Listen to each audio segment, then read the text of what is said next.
Cool. Thanks everybody for joining me on Golf and God this morning. I am with, well, first of all, I'm with Lisa Longball. Tell us how you say your last name.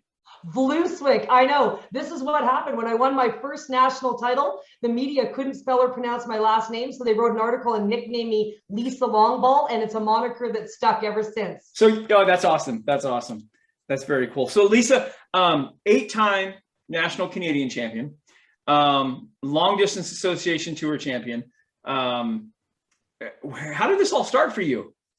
Crazy. You know, I was an elementary school teacher, if you can believe it. And my husband kind of dragged me into golf because he realized that golf was a key business networking skill. He's an engineer. And so he was a farm kid from, the rural area. So he didn't golf a lick growing up. And he realized he was being left out of business opportunities. So he dragged me to the local muni, wherever we could afford to get on and play. And I started enjoying it. And actually, my turning point came in 1999. The LPGA came to Calgary, which that's my hometown. And we only get the LPGA tournament once every 10 years.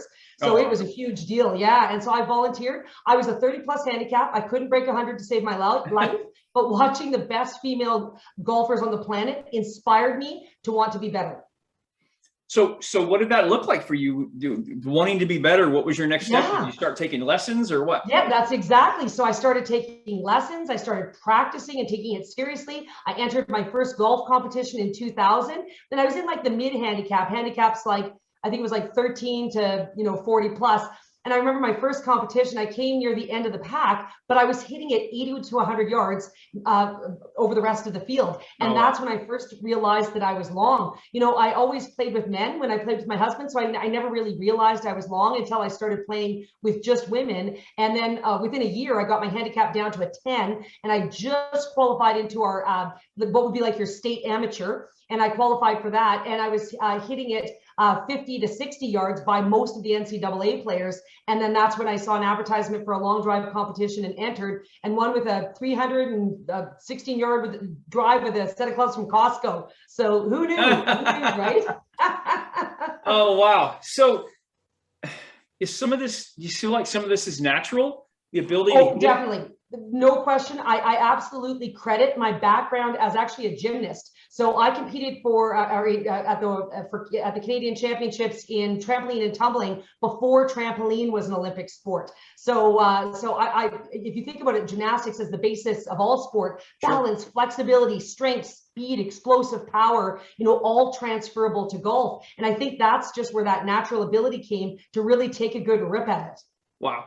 So 8-time national champion, and then you decided to start getting into the training and the speaking and the keynote speakers and the videos.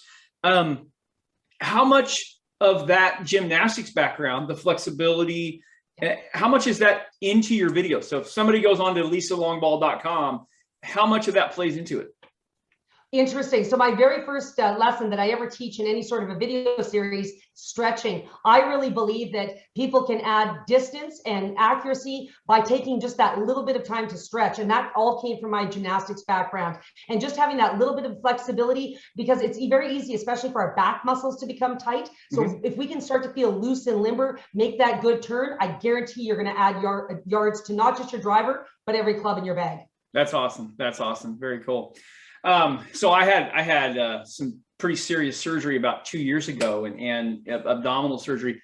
And that was, my flexibility was the one thing that I really noticed, was decreasing. And that's still something that I can feel it. I can feel it in my swing. I can feel that. Absolutely. Well, and actually, when I had a baby, I was actually the first pregnant athlete at the World Long Drive Championships. And everyone always told me, Lisa, once you become a mom, you'll never be world class again. And I came top 10 in the world, 6 months pregnant.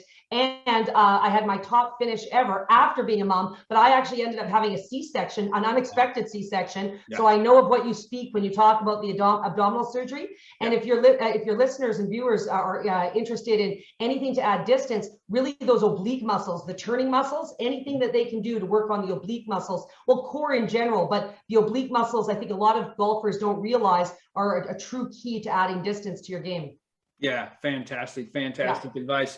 So I've watched a lot of long drive competitions. I've never been to one in person, but it is about distance, but you have to get it on the map. You do have to hit it reasonably straight. And you see guys and gals both, they have two different philosophies.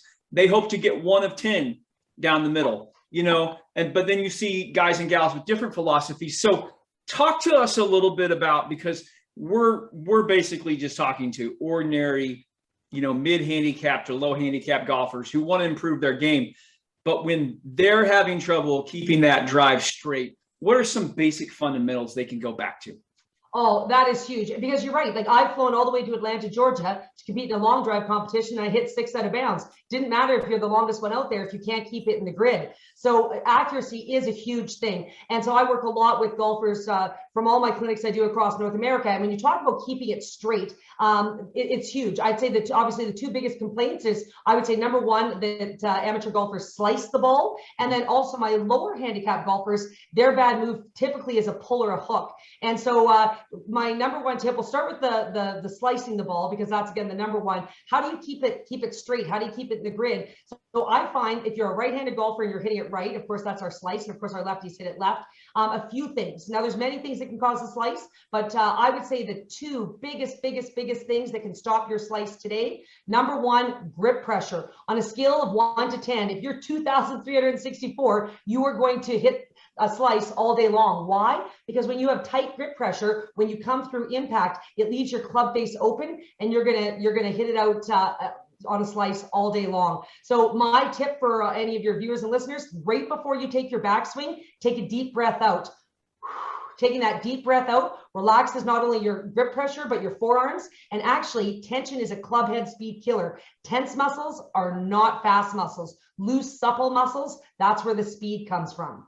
So that's one way to stop the slice. And the second way, and again, this is something that viewers can do right away, is you must finish your golf swing. And when I say finish your golf swing, a lot of people think they finish their golf swing, but a finished golf swing looks like all the weight on the front hand side. You should have all of your weight over your lead leg. I should be able to see the entire back sole of your back shoe. So if you're a right-handed golfer, I should see the whole back sole of your back right foot as you're finishing your golf swing, being able to hold the finish. I see a lot of people finish with their hands at their face or right above their head. If that's where your hands finish, there's no way you finished your golf swing. What happened typically is, so many people are so focused on hitting the golf ball, the second they hit the golf ball, they think their job is done and they start to decelerate. The key for all your listeners and viewers, if you want to stop that slice and finish your golf swing, swing through the ball, not to the ball, through the ball. Your club head should be moving fastest 3 feet past the ball, not at the ball, and it will naturally pull you to that front side.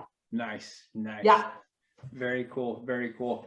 How does somebody get started in long ball competitions? Oh my goodness. Okay, so if people are out there are interested, we've had, you know, boy oh boy, our association over the years has changed a little bit. We were the Long Drivers of America was the governing body of our association. Then the Golf Channel took us over, which was so exciting, and we had the WLDA, the World Long Drive Association, and then unfortunately over the pandemic, things needed to be cut. Right. So sadly, the Golf Channel doesn't run our events anymore, but there's a few different long drive options out there. Right now, I would say the most popular is the PLDA, so which is the Professional Long Drive Association. And if any of your viewers watched Bryson DeChambeau fly straight from Whistling Straits down to Mesquite, Nevada, that's the competition that they would have watched, which was super thrilling and exciting. So if they would, if you Google out there the PLDA, Professional Long Drive Association, they'll find all the ways to qualify. You can even qualify. They have options to qualify in simulators all over the country. Wow. And yeah, so there's lots of really cool options out there for people who know they hit it far and want to see if they can tip it up with the best of the best. Yes.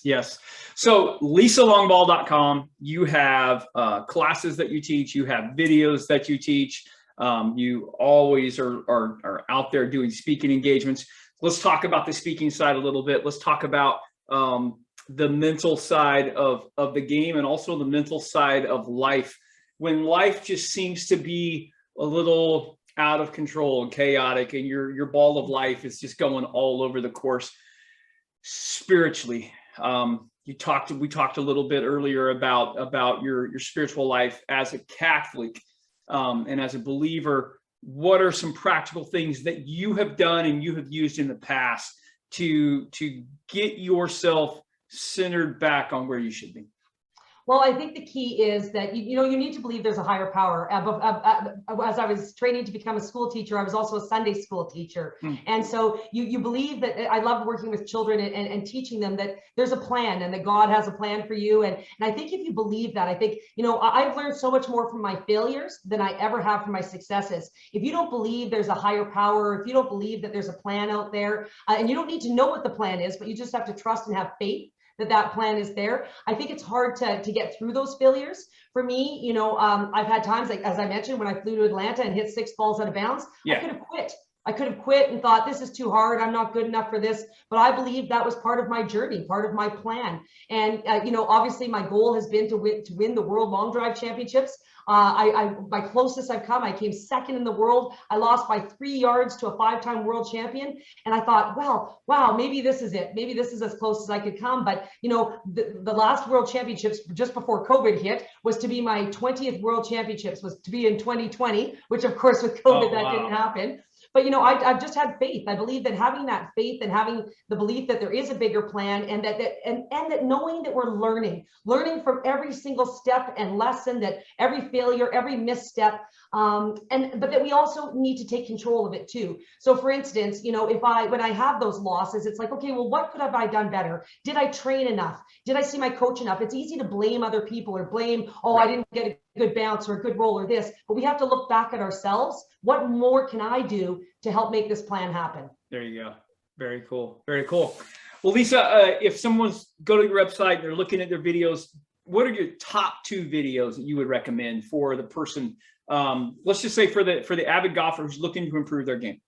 Oh boy. I would have to say, the top 2 videos, and again, they can even get them for free on YouTube. If they go to YouTube and find me, you'll see everything from warm-up, grip, posture. But I would have to say, there's one tip I talk about in terms of turn the shirt, turn the pants. I talk about coiling and uncoiling. And I would say that 80% of women can't hit it over 200 yards. Why? Not because they're not capable, but because they tend to be arm lifters versus turners. And so I would say, number one, if any of my videos that I talk about that turn the shirt, turn the pants, right.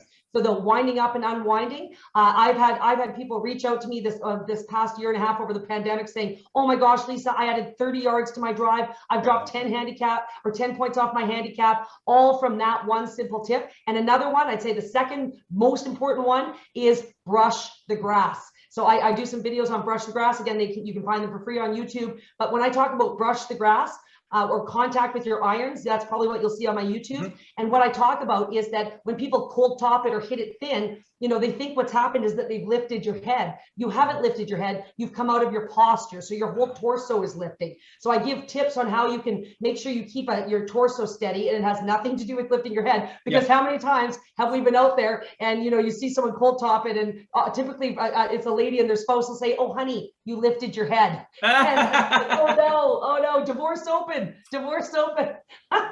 Yes. But so again, so I would say those are the 2 videos that I get the most comments back from people that have told me how much it's helped their game. Awesome. Thank you so much. Lisa, thank you so much for joining us this morning. I appreciate it greatly. Guys, go on to lisalongball.com. Check out Lisa and all her information. She is just here to help people all over the world. And we're coming out of this pandemic now. Look for Lisa on TV in these competitions. We'll be rooting for you, and a world championship for sure. Thank you so much. I so appreciate it. Oh, absolutely. Thanks for joining us, Lisa. I appreciate it.